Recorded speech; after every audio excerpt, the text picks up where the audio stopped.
লব্বাইক আল্লাহুম্মা লব্বাইক, আমি হাজির হয়ে গেছি আল্লাহ, হে আল্লাহ আমি উপস্থিত হয়ে গেছি আল্লাহ, আমি প্রেজেন্ট, আমি আসছি।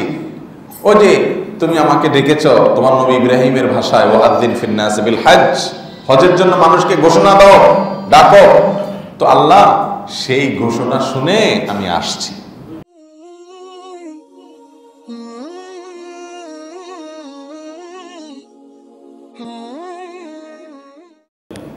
সেই ঘোষণা শুনে আমি আসছি আল্লাহ, লব্বাইক। আমরা স্কুলে কলেজে স্টুডেন্টদের দেখি, স্যার যখন নাম ডাকে, রোল কল করে, তখন বলে ইয়েস স্যার বা প্রেজেন্ট স্যার বা কিছু একটা, উপস্থিত স্যার। তো আমাদেরকে আল্লাহ তাআলা কল করেছেন ইব্রাহিম আলাইহিস সালামের মাধ্যমে হাজার হাজার বছর আগে, কয়েক হাজার বছর আগে, প্রায় 4500 বছর আগে ইব্রাহিম আলাইহিস সালাম কল করে গেছেন, ও দুনিয়ার মানুষ আসো, আল্লাহর ঘর জিয়ারত করতে আসো। তো আমরা লব্বাইক বলে বলি, লব্বাইক আল্লাহুম্মা লব্বাইক, ও আল্লাহ ও যে 4500 বছর আগে তোমার নবী তোমার নির্দেশে ডাকছিল, আমি এখন সে ডাকে সাড়া দিয়ে প্রেজেন্ট হলাম, উপস্থিত। লব্বাইক লা শারীকা লাক, আল্লাহ উপস্থিত হয়েছি, তোমার কোনো শরীক নেই, কোনো পার্টনার নাই।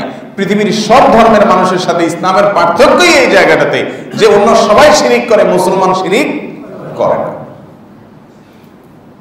ঘুরে ফিরে খ্রিস্টানরা আল্লাহ নবী ঈসা আলাইহিস সালামকে আল্লাহর সঙ্গে শরীক সাব্যস্ত করে, মুসা আলাইহিস সালামকে, ওজাইর আলাইহিস সালামকে ইহুদিরা শরীক সাব্যস্ত করে, অন্যান্য ধর্মের মানুষেরা বিভিন্ন মূর্তিকে আল্লাহর শরীক পার্টনার সাব্যস্ত করে।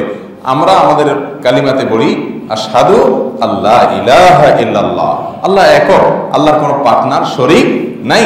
শরীক যার, পার্টনার যার লাগে, সে তো মুখাপেক্ষী, সে আবার আল্লাহ হয় কি করে? আল্লাহ তো কারো মুখাপেক্ষী হতে পারে না। তার কোনো শরীকও নাই, তার কোনো সমকক্ষও নাই, তার কোনো সন্তানও নাই, তার কোনো সৃষ্টিকর্তাও নাই, তিনি কারোর মুখাপেক্ষী নন, কারোর সাথে তুলনা চলে না। আপনি যদি বলেন যে সৃষ্টিকর্তা ছাড়া তিনি কোত্থেকে আসলেন, তাহলে আপনি আপনার সাথে তুলনা করলেন, কারণ আপনি সৃষ্টি দেখা দেখা জানেন যে কেউ কারোর মাধ্যমে আসে। তিনি তো এমন সত্তা যার সাথে কারোর তুলনা নাই। ওয়ালাম ইয়াকুল লাহু কুফুয়ান আহাদ, লাইসা কামিসলিহি শাই, তার অনুরূপ কেউ নেই। তো আমরা তালবিয়াতে বলি লব্বাইক লা শারীকা লাক, আল্লাহ আমি হাজির হয়েছি, তোমার কোনো শরীক নাই। ইন্নাল হামদা ওয়ান নি'মাতা লাকা ওয়াল মুলক লা শারীকা লাক। হজের মধ্যে একত্ববাদের শিক্ষা দেওয়া হয়, তাওহীদের শিক্ষা দেওয়া হয়। শুধুমাত্র আল্লাহর জন্য সবকিছু হবে, কোনো পার্টনার সাব্যস্ত করা যাবে না, এমনকি কোনো পীর ফকির কেনা, জিন্দা মুর্দা কাউকে না। ইবাদত হবে, দাসত্ব হবে, দোয়া হবে, গোলামি হবে, প্রার্থনা হবে, সাহায্য চাওয়া হবে, শুধুমাত্র এবং শুধুমাত্র কার? আল্লাহ তাআলার কাছে। এই শিক্ষাটা হজ আমাদেরকে দেয়, তাকওয়ার শিক্ষা হজ আমাদেরকে দেয়, তাকওয়ার শিক্ষা।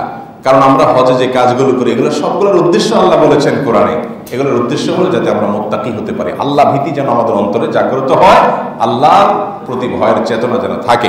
হজের অন্যতম একটা ভালো দিক হলো জিকির এবং দোয়ার অভ্যাস আমাদের গড়ে ওঠে। এটা হজের অন্যতম একটা শিক্ষা যে আমাদের জীবনে প্রতিটা পদে পদে জিকির হবে, আল্লাহর স্মরণ হবে, দোয়া হবে। আপনি একটা জিনিস খেয়াল করেন, হাজী সাহেব এহরাম পরে একেবারে মক্কায় বাইতুল্লাহ ঢোকার আগ পর্যন্ত, মসজিদে হারামে ঢোকার আগ পর্যন্ত তার মুখে তালবিয়া চলে, লব্বাইক আল্লাহুম্মা লব্বাইক, লব্বাইক, পুরাটা পথ যতটুকু পারে পড়তে হয় জিকির সারাক্ষণ। এরপরে আপনি বাইতুল্লাহ ঢুকলেন, তওয়াফ করতে করতে দোয়া করেন, দোয়া। এরপরে আপনি সাফা উঠেন, আগে দোয়া করবেন, এরপরে সাফা মারওয়া সাই করবেন। এরপরে আপনি যাবেন মিনাতে, সেখানে যায় জিকির বেশি বেশি করবেন। হ্যাঁ, তারপরে যে আপনি যখন আরাফাতে যাবেন সারাদিন দোয়া করবেন, দোয়ার জন্য নামাজ পর্যন্ত পিছাই দিয়ে যোহর আসর একসাথে করে দেওয়া, যাতে করে সারাদিন দোয়া করতে পারেন, দোয়া সারাদিন।